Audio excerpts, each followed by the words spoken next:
Good morning, viewers. We're back for another TP Women Fireside Chat. For October, we are honoring our survivors and support persons for cancer awareness. And today, we're going to have the pleasure of talking to one of our supervisors, Bernadine Starks, out of Port St. Lucie. Bernadine, tell us a little bit about yourself and your journey and the impact that this has had on your family. Okay, yes, good morning. Well, I do live in Florida, as you said, Port St. Lucie, Florida. I did going through breast cancer has been a huge journey for me, being that at the time I was only 33 years old. My family was very supportive, and looking back on everything, I think the only thing I would change is because I didn't sit down with my daughters and really explain to them what I was going through. So, Oh. so that would be the only thing I would change. But everything else, it's a testimony for someone else to come through. So being diagnosed in 2009, I did find the tumor myself in 2008. So, Oh. yeah, one day getting out of the shower, something told me to do a self-exam. So I did and end up finding I felt a lump and didn't think anything about it, didn't say anything to anyone. As months go by, I, continued to do the self-exam. I didn't notice it getting bigger. So, and it wasn't causing any side effects, like I Googled it and no leakage. It didn't have it wasn't deformed or cause a different shape in the breast. So none of that happened. So I didn't say anything. So one day, friend girl of mine and I were talking, and I told her that I found a lump in my breast, and she told me that I need to get it checked out. I agreed, but still, shrugged it off. um, yeah, so finally, we're in 2009 now. So I scheduled the appointment. I go in for the appointment. They completed the clinical exam, and the nurse told me that it felt like extra tissue. I Okay. said, no, no, there's a lump. I felt, a knot. So being that I was very adamant, she said that she would gonna send me for a mammogram. Mhm. So I go into for the mammogram. Results came back, it was abnormal. So the general surgeon, he did the biopsy, and when I went back for the results, he told me it was cancer. And do you remember that commercial where the lady said the doctor came in, said she had breast cancer and left? That's the same thing with this doctor. Didn't show no compassion, no sympathy, or nothing. He just came in. Oh. He said, "We got your biopsy results. The tumor is 1.4 centimeters," and he began to tell me the process. So, me being in shock, I'm crying Yeah. and not even listening to what he's saying. So he's, after he leave the room, after he told me the news and he left the room, the nurse came in. So she began to console me, hugging me and let me know that it was going to be okay. Um, so I get in my car, bawling.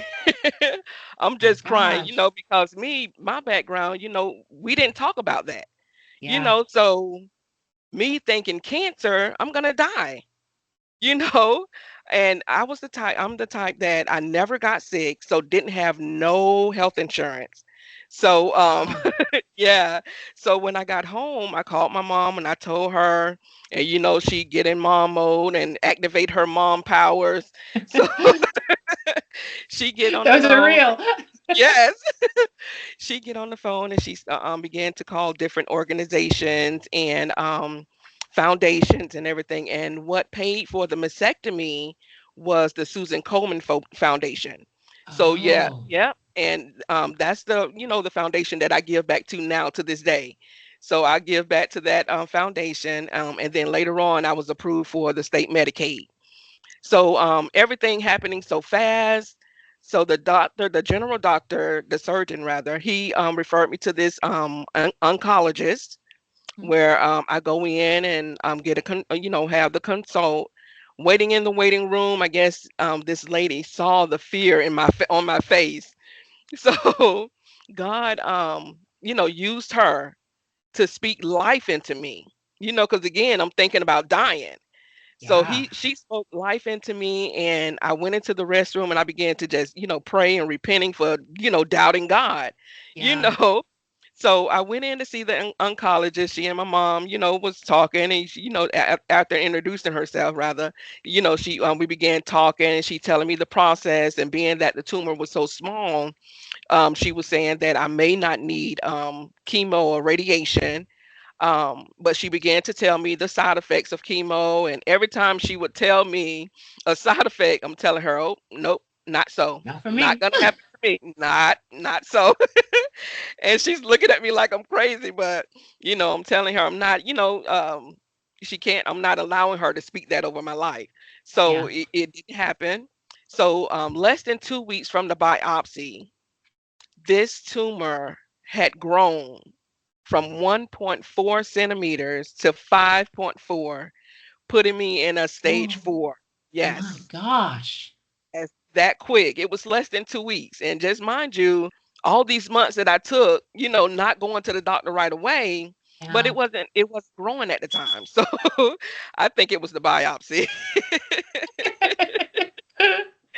But we go in, he after it grew from 5 point, so now she's telling me that I have to go through chemo, radiation, and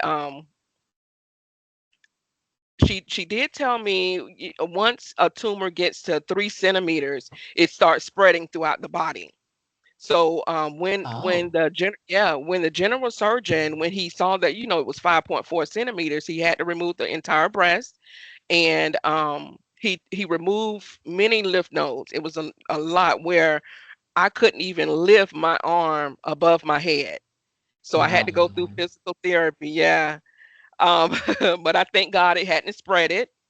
So, but I did had, like I say, had to go through physical therapy because of the amount of lymph nodes that he removed.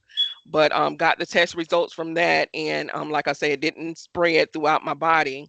So I did have to go through chemo, radiation, and the worst of it, I didn't have any side effects to the chemo, but the radiation burnt me so bad that I couldn't even wear a bra.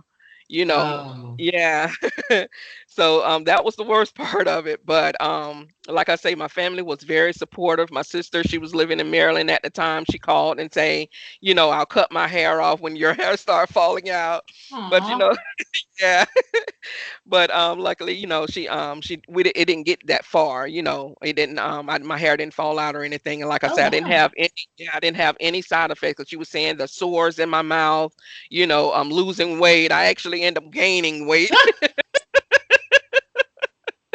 We wish But it was the opposite, right? yeah, but yeah, like I say, it nothing, no side effects or anything. My hair didn't fall out. So, back now, going through follow-up appointments. And now basically, since the surgery had gone so well, I didn't have to, continue to see the general surgeon because I was seeing the oncologist. Mhm. So went in for this one follow-up, and the oncologist, she asked me, she said, well, do you plan on having more kids? At the time I only had the 3 daughters. And I said, yes, I want, I'm still young, I want more kids. And Mhm. my mom was like, no, what's going on? And she explained, being that I went through breast cancer, it's best that I go in and go ahead and have a hysterectomy, because sometimes the cancer, it can go to the ovaries. So she wanted me to have the complete hysterectomy, and my mom was like, yes, we're doing it. But she referred me to a GYN doctor, Mhm. and I go in for the consult. She tell me the process and everything. I had the surgery. Mhm. Now, being that the breast removal, now the hysterectomy, and I'm falling Yeah. now into depression. Yeah. Because I'm feeling less than a woman, and once again my God shows up, There you and go. At the one Sunday, I went to my mom's church, and he used another lady. She came up and she encouraged me to do the reconstruction. So I talked to the oncologist, and she agreed. She said, "Yeah, I think it'll be good for you. Like, again, you're young." So she referred me to a plastic surgeon. Mhm. And after many appointments with the plastic surgeon, he did explain to me about a flap that would be the best procedure for me. Mhm. And it was his first time ever doing this flap procedure. Oh, So wow. yeah, and I was his guinea pig. So of course, and it was free. He didn't charge me anything for this surgery, but Oh. I was his spokesperson. So anytime that he wanted to perform a flap on someone else, he referred them to me, and I, Mhm. talked them through it and told them what was going to happen, and the ending results of it. So he did an amazing job. You know, Really? from the beginning. Um, and like I said, I was his first patient, so it took him, I want to say, about 9 hours Oh, to wow. complete the search, because he taking his time and making sure that he did everything right. Right? So 9 hours just to complete this surgery, and like I say, it turned out amazing. He did a great job with this surgery. And and still today, he have people calling me and just Yep. questioning me questions that they have about the surgery. I go through it with them. And um and like I say, God has been with me from the beginning. I didn't have, like, again, I never got sick, so didn't know any doctors. I would go to the clinic and get my annuals done. You Yeah. know, didn't know any doctors, and from that general surgeon, from him referring me to the oncologist referred me to the radiation doctor, the GYN doctor, the plastic surgeon doctor, but all these doctors he had in place for me to go through this process. And as you see, I am here and living, and Yes.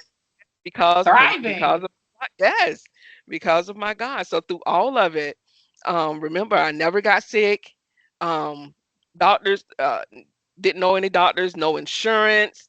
He directed me to the doctors. He um allowed Susan Komen Foundation to pay for the mastectomy, approved Yeah. me for Medicaid, and as all these months have gone by, where the tumor had grown from the 1.4, and this was less than 2 weeks, 1.4 to 5.4 centimeters. And again, 3 centimeters is supposed to be spread it throughout my body, but it Yeah. didn't. So the hysterectomy, I mean the chemo, the radiation, hysterectomy, reconstruction, and again, 9 surgeries. I had a total of 9 surgeries I went through. Wow. Yeah. That is incredible. Yeah. So I just encourage anyone. I tell you, early detection is the best protection. And if he did it for me, he'll do the same thing for you. Whatever the sickness, whatever the doctor's diagnosing you with, whatever you encounter, if he bring you to it, most definitely bring you through it. So thank you so much for listening to my story. I am just absolutely amazed at your strength and your outlook and your faith. When you lean into that, it's a comfort, and Yes, it is guiding you through your miracle journey. yes, So it is. I am absolutely amazed at your journey, and I know what a wonderful and caring person you are, and the fact that you're helping to support and spread Hmm. the word and even help other patients as they go through their journey. Yes, You go from survivor to caregiver provider, even in the most unexpected ways. yes, yes. So Well, I now I really feel, appreciate your time today. oh, yo, no problem. I do thank you for this opportunity. So Well, that is great. Thank you again. And thank you, viewers, for watching. We will do a follow up with any questions that you have with Miss Bernadine. So I hope you enjoy the inspirational chat and have a wonderful day. Thank you all so much. Bye thank bye. you. Bye bye.